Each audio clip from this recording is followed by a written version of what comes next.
Jasmine sir seed. आप अकेले अकेले स्पेस में चले गए सर, बताया भी नहीं हमें। अरे इतनी जगह नहीं होती ना, स्पेस शटल जो होता है उसमें स्पेस कम होता है, भले ही स्पेस में जाती है लेकिन उसमें स्पेस कम होता है। तो Sir, you were saying something.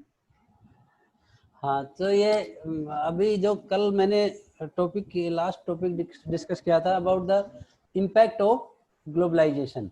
Means impact जो कोई भी चीज़ नई लागू होती है चाहे कहीं भी हो उसके इम्पैक्ट्स होते हैं। तो इंडिया में भी इसके इम्पैक्ट्स हुए थे ग्लोबलाइजेशन के, जब ये इंटीग्रेशन हुआ था कंट्रीज एक दूसरे कंट्रीज के बीच में, जिसमें एमएनसीज इंडिया आई थी और इंडिया की बाहर गई थी।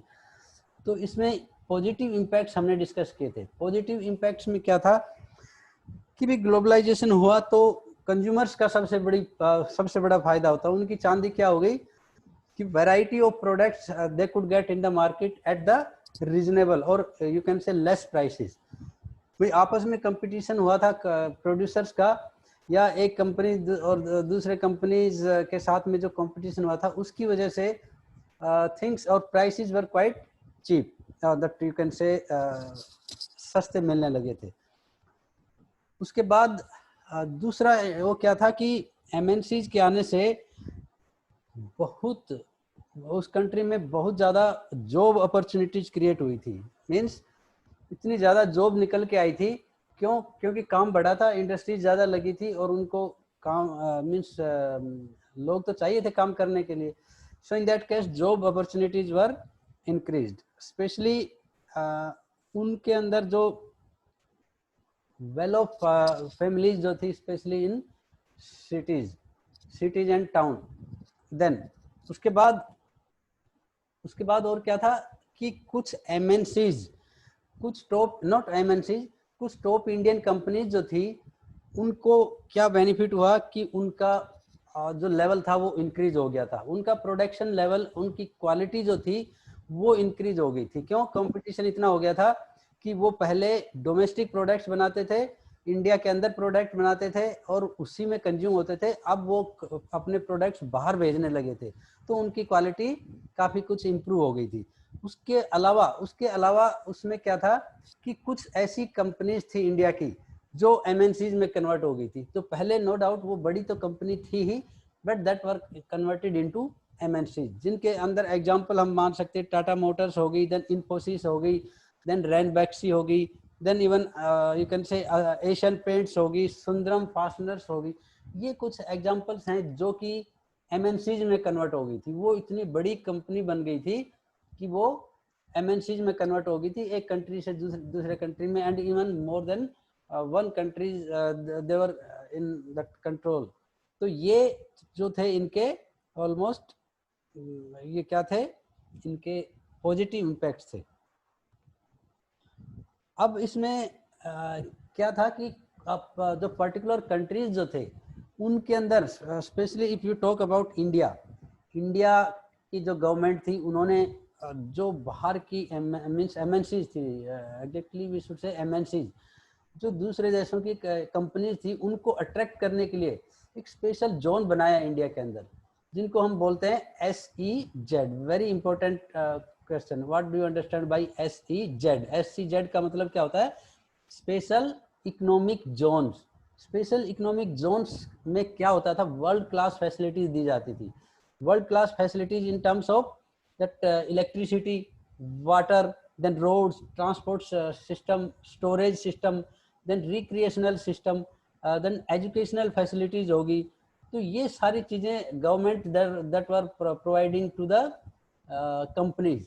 Y? To attract them that you should come in India and you should invest in India. उसके अलावा एक और बहुत बड़ा बेनिफिट दिया जाता था to that company in SEZ, that they need not to pay tax for initial 5 years। इसमें मोस्टली होता क्या है कि कंट्री जो एमएनसी जाती हैं उनको टैक्स के पे करना पड़ता है उस दूसरे कंट्री में जाने के टाइम पे। लेकिन SEZ में क्या था? SEZ में ये फैसिलिटीज तो देते ही थे, उसके अलावा पहले 5 साल कोई भी कंपनी आती थी उनको फर्स्ट 5 years के लिए कोई टैक्स नहीं देना पड़ता था।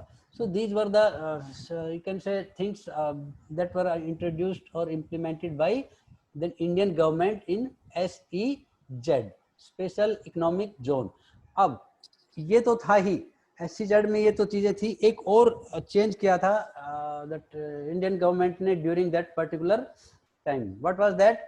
That was that flexibility in labor laws. This is also important topic. What was the flexibility system in labor law? Labor law की बात करें तो labor के लिए earlier time you can say laborers were appointed on permanent base in the companies.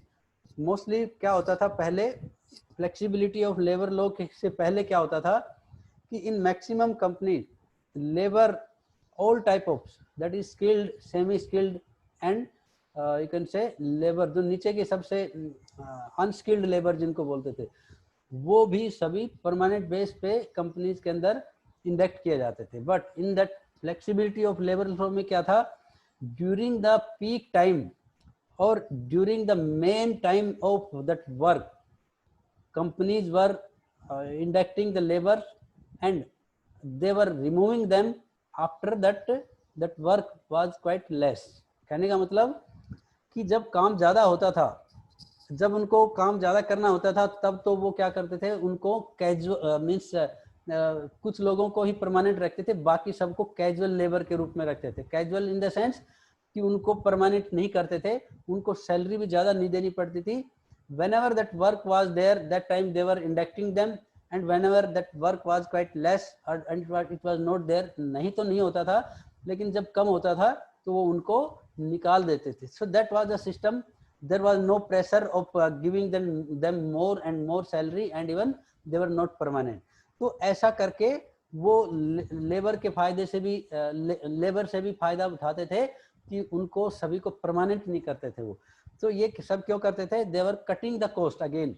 ऐसा करके वो क्या करते थे कि लेबर्स को परमानेंटली इंडक्ट नहीं करके वो उनको कैजुअल टाइप में रखते थे और उनको जब जरूरत होती थी तब रखते थे और जब जरूरत नहीं होती थी देन देवर रिमूविंग देम। तो ये पूरा का पूरा किस टाइप के स्टेप्स थे जो कि इन्वेस्टमेंट को, फॉरेन इन्वेस्टमेंट को अट्रैक्ट करने के लिए या MNCs को अट्रैक्ट करने के लिए इंडियन गवर्नमेंट ये सब करती थी। अब हम करते हैं कि that what were the you can say negative impacts of globalization. हमने अभी पढ़े थे पॉजिटिव इम्पैक्ट्स, अब हम पढ़ेंगे कि जो नेगेटिव इम्पैक्ट्स, क्योंकि हर चीज के पॉजिटिव इम्पैक्ट्स या पॉजिटिव एस्पेक्ट्स होते हैं तो नेगेटिव भी होते हैं उनके। अब इसमें क्या था कि some small producers they were there in India. अब इंडिया की बात करते हैं हम, क्योंकि इंडिया में MNCs के आने से पहले छोटे छोटे प्रोड्यूसर्स होते थे, वो कैसे भी करके गुजारा करते थे।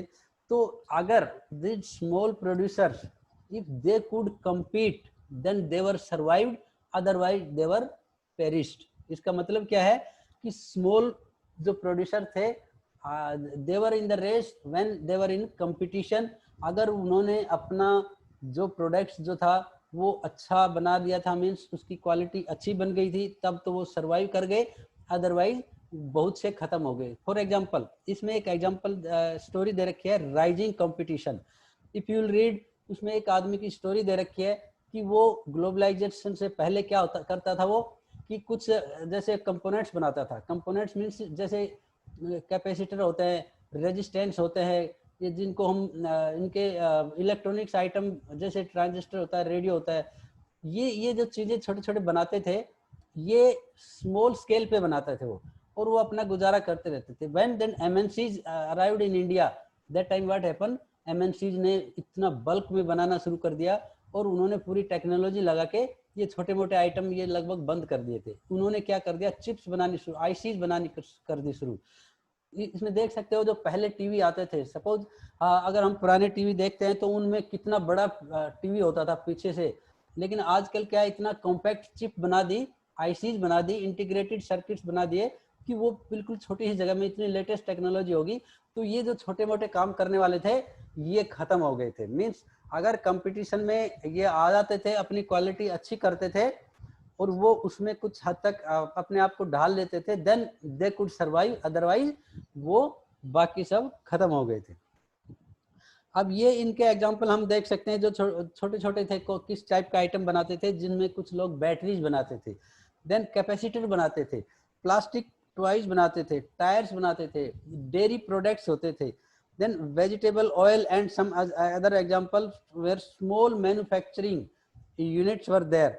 तो ये लोग क्या करते थे, इनके पास अचानक से एमएनसी के आने के टाइम पे इतना ज़्यादा कंपटीशन आ गया कि इन्होंने अगर अपने आप को संभाल लिया, उसमें अगर वो सर्वाइव कर गए अपनी क्वालिटी इंप्रूव करके, तब तो ठीक था, अदरवाइज बाकी सब लोग खत्म हो गए थे। उनका ये नुकसान हुआ था सबसे बड़ा, ये उसका एक तरह से नेगेटिव इम्पैक्ट था जो इस टाइप से एमएनसीज आने के बाद लोगों के साथ हुआ था।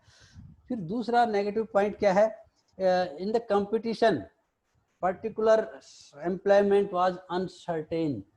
जब ये कंपटीशन आया एमएनसीज के बाद में, क्योंकि इतनी कंपनीज आ गई तो नेचुरली कंपटीशन बढ़ता है, तो जो एम्प्लॉयमेंट जो था वो अनसर्टेन हो गया। क्यों हो गया?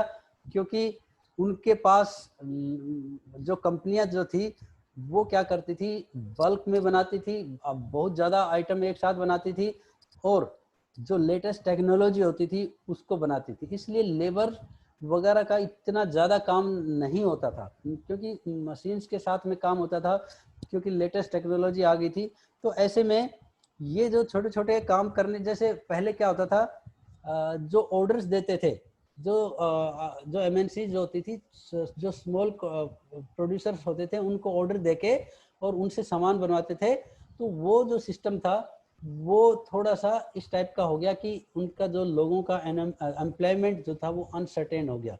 एम्प्लॉयमेंट जो जिन्होंने काम ले रखा था, जब उनके पास ज़्यादा काम आता था, एमएनसीज का ऑर्डर आ जाता था, तब तो वो लोगों को काम पे रखते थे, अदरवाइज वो भी उनको निकाल देते थे। तो ये भी काफ़ी कुछ जो स्मॉल कॉन्ट्रैक्टर्स थे या स्मॉल प्रोड्यूसर थे, उनके यहाँ भी ऐसा हुआ था कि एम्प्लॉयमेंट जो था वो अनसर्टेन हो गया था।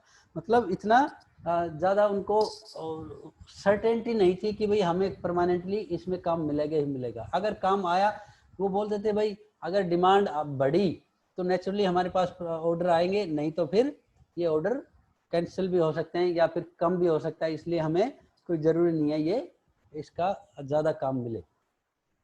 अब इसके बाद क्या था कि जो लास्ट टॉपिक है, that is struggle for a fair globalization. अब नो डाउट हमने एक एग्जांपल पढ़ा था कि यूएसए के अंदर या फिर जो डेवलप्ड कंट्रीज जो थे वो क्या करते थे, डब्ल्यूटीओ का क्या था, वर्ल्ड ट्रेड ऑर्गेनाइजेशन के अंदर जो कंट्रीज थे उनको, जो डेवलपिंग कंट्रीज थे उनको तो वो कंपेल करते थे कि you should follow rules and regulation of WTO, कि भाई जो भी अपने जो बैरियर्स हैं, ट्रेड बैरियर्स हैं या ग्लोबलाइजेशन को फॉलो करना है, तुम्हें किसी भी टाइप का कोई टैक्स नहीं लगाना। लेकिन वो खुद नहीं करते थे, वो they were not following that all the rules and regulation of WTO. जिसमें उन्होंने एग्जांपल भी दिया था एग्रीकल्चर सेक्टर के अंदर, उनका जीडीपी, यूएसए का जीडीपी हार्डली 1% था, और उनका एम्प्लॉयमेंट, जो एम्प्लॉयमेंट का कंट्रीब्यूशन था वो भी 0.5 था, but still the farmers of USA they were competing in the world market. वो कैसे करते थे? Because that huge money was given from the back door by the government. उनके किसानों को अपना नाम रखने के लिए कि यस यूएसए के फार्मर्स पूरे वर्ल्ड में छाए हुए हैं, उनके लिए वो उनको गवर्नमेंट उनको पैसे देती थी कि भाई तुम्हारा जो भी लॉस होगा दैट वी विल कंपनसेट। तो ऐसे में ये गलत काम था, that was against the that you can say WTO rules and regulation. जबकि WTO का काम क्या था? To regulate the rules and regulation, and they were ensured that all the rules and regulations were followed. तो ये fair globalization के लिए क्या स्ट्रगल था लोगों के पास, मीन्स जो कंट्रीज थे वो क्या कुछ कर सकते थे और उन्होंने क्या कुछ किया, that is again one sort of challenge that was there. तो इसमें no doubt countries can do lot of things, especially developing countries। ऐसा अगर उनको फेयर ग्लोबलाइजेशन करवाना है तो वो बहुत कुछ कर सकते हैं। सपोज अगर किसी पर्टिकुलर कंट्री में कोई भी बिजनेस इस टाइप का फेल होने वाला है, so then they can put the restriction, they can put the barrier, trade barriers in that particular country। चाहे फिर वो WTO को पता लगे। क्यों?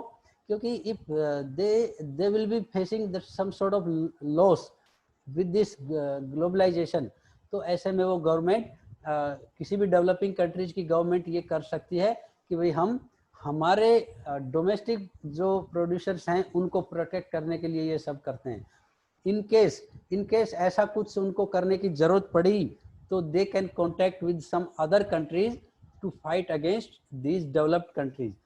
तो ऐसे में अगर उनको लगता है कि बाकी कंट्रीज के साथ भी ऐसा हो रहा है कि जो डेवलपिंग कंट्रीज हैं उनको फोर्स करते हैं और उनका लॉस होता है इसकी वजह से, तो वो उसमें जो WTO है उनके ऑफिसर्स या फिर उनके ऑफिशियल्स को सारे मिलके अप्रोच कर सकते हैं कि भाई these things are happening, so that we should be allowed to put some trade barriers in our country to protect our local producers, और you can say our domestic product जो मार्केट है उसको बचाने के लिए हमें ये सब कुछ करना चाहिए।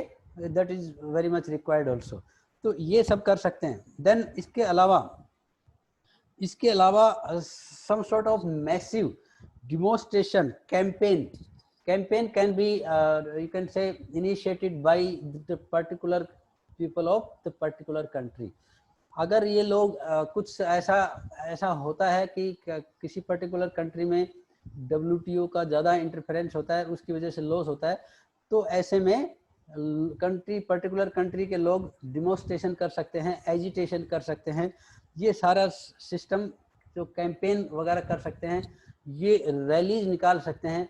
ऐसा करके ये जो WTO के ऑफिशियल्स हैं उनको अवेयर कर सकते हैं कि first of all you should be quite fair in this case, कि तुम अपनी दादागिरी तो दिखा देते हो। ऑल द डेवलप्ड कंट्रीज, जो डेवलप्ड कंट्रीज हैं वो सारी की सारी कंट्रीज क्या करती हैं, अपना जो इनकी सुपरमेसी होती है उसका फायदा उठाते हैं, और जो डेवलपिंग कंट्रीज हैं, जो थोड़े से वीक कंट्रीज हैं, उनको वो फोर्स करते हैं कि वो सारा रूल्स एंड रेगुलेशन करें, और अगर वो कुछ गलतियां करते हैं तो उन पे तो कोई ना कोई रेस्ट्रिक्शंस लगा देते हैं, लेकिन उनको तो कोई पनिशमेंट देते हैं, लेकिन अपने आप कुछ भी करते रहें उनको कोई बोलने वाला नहीं होता, because they are the boss. Okay Rohan, they are the boss. तो ऐसे में अगर कंट्रीज के अंदर लगभग इस टाइप की प्रॉब्लम वाले कंट्रीज में अगर इस टाइप का कैंपेन होता है, इस टाइप का एजिटेशन होता है, इस टाइप के डिमोन्स्ट्रेशंस होते हैं, तो कहीं ना कहीं उनको भी एक तरह से झुकना पड़ेगा। They will be forced to abide by all the rules and regulation that was started by WTO, क्योंकि इसमें भी some sort of democracy system should be there, कि सभी बराबर होने चाहिए, चाहे सभी कंट्रीज जो उसके मेंबर कंट्रीज है, they should be treated equally. ऐसा नहीं कि कोई रूल को तोड़ दे और कोई रूल को तोड़े तो उनको पनिशमेंट दे, that should not be there in this case. तो ऐसे में ये ग्लोबलाइजेशन का जो स्ट्रगल है, स्पेशली फेयर ग्लोबलाइजेशन का स्ट्रगल, ये इस तरह कर सकती है गवर्नमेंट कि अगर वो चाहे तो ये सब कुछ कर सकती है, अगर जो पर्टिकुलर कंट्री में इस टाइप की प्रॉब्लम होती है तो। और ये जो इस टाइप का जो सिस्टम है, ये जैसे अभी मैंने बताया कि चाहे कोई रिच कंट्री हो या पुअर कंट्री हो, ये सभी के लिए बराबर होना चाहिए, और इसके लिए इसके अगेंस्ट में लोग जो कंट्रीज हैं, member countries, they should raise the voice also. अब कई बार क्या होता है कि जैसे take the case of America, जैसे उसका कोई भी काम करता है अमेरिका तो उसका कोई विरोध नहीं करता है, लेकिन कुछ country like our country India जो है, ये इंडिया जो अभी आज इस पोजीशन में हो गया कि चाहे अमेरिका कोई गलत काम करे तो उसको भी बोल देते हैं, ये चाहे रशिया कोई करता है उसको भी बोल देते हैं, चाहे ब्रिटेन करता है। तो ऐसा अगर सभी कंट्री करने लगे तो that can be fair globalization in that case. तो ऐसा करके हिम्मत कोई करे तब ये सब कुछ हो सकता है, अदरवाइज तो ऐसे ही झेलते रहेंगे लोगों की दादागिरी, ऐसा कुछ नहीं होगा। So with this chapter came to an end with your cooperation and what I can say with your interest. तो इसमें समिंग अप में यही कुछ दे रखा है, इफ यू रीड कि कैसे कैसे ग्लोबलाइजेशन का जो प्रोसेस है वो एक कंट्री से दूसरे कंट्री में जो रेस्ट्रिक्शंस हैं ये सब हटा के इसको किया गया, लिबरलाइजेशन स्टार्ट किया गया था, देन WTO स्टार्ट किया गया, उसके बाद जो इम्पैक्ट दिखा रखे हैं that you can see these are very important summing up questions it is given in that. अभी किसी को कोई डाउट है इसमें, कोई टॉपिक अभी still it is not clear, then you can ask me about SCZ। SCZ के questions हैं, बड़े इंपॉर्टेंट है ये। WTO कब बना था, इसका पहला नाम क्या था और इसका काम क्या है, इसके मेंबर्स कितने हैं, these all the things you should know। then sir WTO 1995 में बना था ना? एक्चुअली बना तो देखा जाए तो 1947 में बना था, आफ्टर वर्ल्ड वॉर 2। लेकिन इसका रीनेम, इसका नाम चेंज हुआ था, दैट इज इन 1995। पहले इसका नाम था GATT। GATT का फुल फॉर्म क्या होता है, that is general agreement on trade and tariff. This is again important, ये सिलेबस में तो नहीं है but still you should know. GATT का फुल फॉर्म क्या है, general agreement on trade and tariff. ये था इसका, एक मिनट से वापस बताना। General agreement on trade and tariff, ये बना था 1947 के अंदर। उस टाइम पे इसमें लगभग 50 कंट्रीज, स्टार्टिंग में 50 कंट्रीज के करीब इसके मेंबर बने थे। देन इसका रीनेम जो हुआ था ये हुआ था 1995 के अंदर, और ये 1995 में बना था। उससे पहले इंडिया के अंदर some sort of you can say changes were there in trade। 1991 से स्टार्ट हो गए थे चेंजेस, और 1991 से जो चेंजेस स्टार्ट हुए थे, क्या चेंजेस थे कि इंडिया के अंदर ये फील करने शुरू किया था कि इंडियन गवर्नमेंट ने कि now the time has come that we should produce good quality products. पहले क्या था, डोमेस्टिक जो मार्केट था उसमें जो भी चीजें बनती थी वो इतनी अच्छी क्वालिटी की नहीं होती थी, क्योंकि बाहर इतनी ज्यादा नहीं जाती थी वो। तो बाद में जब लगा कि पूरे वर्ल्ड के कंट्रीज हैं ये पूरे मार्केट में आ रहे हैं, तो इंडिया की गवर्नमेंट ने भी सोचा कि हमारा प्रोडक्ट भी जाना चाहिए, इसलिए हमें अच्छा प्रोडक्ट बनाना चाहिए। और उसके लिए सबसे मेन पॉइंट क्या था कि हमें जो ट्रेड बैरियर्स हैं वो हटाने चाहिए, कोई भी जो रेस्ट्रिक्शंस हैं वो हटाने चाहिए जो कि लिबरलाइजेशन के अंडर में आते थे। तो ये जब स्टार्ट किया गया था system, that was supported by many strong और powerful organization in the world। और उसी के बाद से ये WTO का जो रीनेम हुआ था, उनको लगा था कि yes now this should that implement in the world। और उसमें सभी कंट्रीज एग्री हुए थे। स्टार्टिंग के अंदर सम 150 कंट्रीज आए थे 1995 में जब इसका रीनेम हुआ था। बाद में as on today's almost 167 countries are there out of 193 countries। okay, और कुछ SCZ की बहुत ज़्यादा इंपॉर्टेंट है कि इसमें क्या क्या फैसिलिटीज दी जाती थी। इसमें स्पेशली जो टैक्स सिस्टम होता था वो सबसे इम्पोर्टेंट था कि 5 साल, शुरू के 5 साल में उनको कोई टैक्स नहीं देना पड़ता था। प्लस जो लेबर लॉ के अंदर फ्लेक्सिबिलिटी होती थी, that is also very important कि जब इसमें फ्लेक्सिबिलिटी में क्या था कि जब प्रेशर ज़्यादा, काम का ज़्यादा प्रेशर होता था, दैट टाइम उनको लेबर्स को ज़्यादा ले लेते थे वो, और बाद में उनको हटा देते थे। So that permanent system was not there in labour system. Yes, who is this Hemant Nayak? Hemant Nayak यहाँ कहाँ से आ गए? नायक, खलनायक वाला। सर ये स्वाधीन ने रखा है। स्वाधीन है सर ये तो। Okay, Swadhin, why you are raising the hand? कुछ डाउट है? हर्षिता छोड़ के भाग गई, डरपोक नहीं है। कहाँ भाग गए? तो कौन भाग गया? यही तो है सर वो। 2-3 चले गए। ये देखने आते हैं आपको। ओके ओके सर मैं माइक्रोफोन काम करता। किसी को कोई डाउट है तो पूछो। नहीं सर, कोई डाउट नहीं है, बस ये डाउट है सर स्पेस में कब लेके चल रहे हो? तुम्हारे सर ये स्ट्रगल फॉर अफेयर ग्लोबलाइजेशन में कौन सा क्वेश्चन बनता है? यही बनता है, व्हाट आर द चैलेंजेस और what how that the fair globalization can be initiated. कैसे फेयर ग्लोबलाइजेशन के लिए कंट्रीज क्या कुछ कर सकते हैं, ये इस टाइप का 3 नंबर का क्वेश्चन बनता है इसमें भी।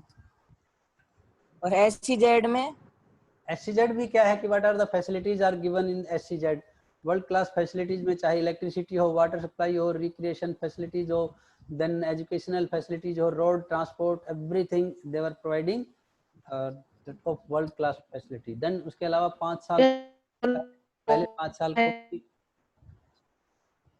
देन तुम्हारा जो सिलेबस है दैट व्हाट इज दैट? एक बार आप बता दो हिस्ट्री में कौन कौन सा कटा है, वो मास्टर तो बताता है नहीं। यस वो सर, तो यस सर, बता दो प्लीज। अरे पहले सर उसकी तो क्लास भी नहीं लेते कोई बच्चे। हम नेशनलिज्म, नहीं लेते बिल्कुल। Okay okay, nationalism in Europe पहला चैप्टर आएगा।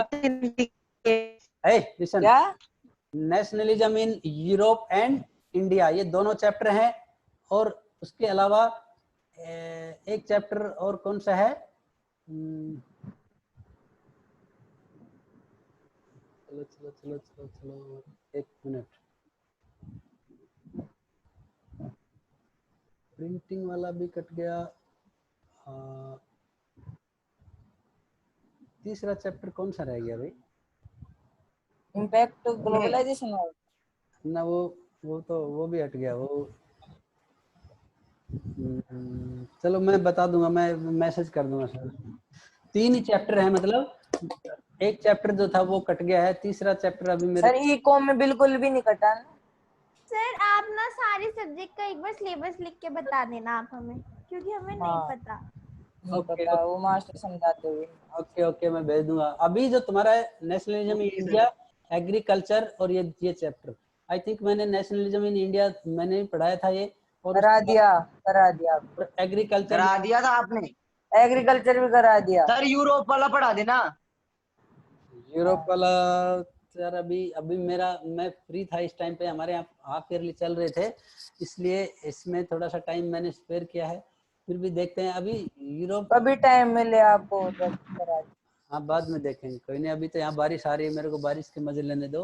और सर मजे लो मजे। चलो ठीक है, ओके हाँ, बाय। भी मजे। वी कैन लीव दैट, क्योंकि अभी टाइम तो चलो अभी 4-5 मिनट बचे हैं, बाकी हमारा काम हो गया है। तो देखता हूँ इस चैप्टर में कितने क्वेश्चन आएंगे और कितने करके आओगे, that I want to see. Sir हाँ सर बारिश में भीगना मत, क्यों? बीमार हो जाओगे, कोरोना वायरस हो जाएगा। कोरोना हो जाएगा। कुछ नहीं होगा सर की इम्यूनिटी स्ट्रांग है। मेरे क्या? तो सर जाके नहा लो बारिश में। ओके ओके ओके, चलो फिर ठीक है, okay bye, take care, enjoy, bye sir, good. अपना ख्याल रखो सर, थोड़ा खाना वाना खा लिया। ओके, आज मैं किसी को रिकॉर्डिंग चाहिए तो भेज दूंगा, आज today it yes is sir, भेज देना। YouTube channel. ओके।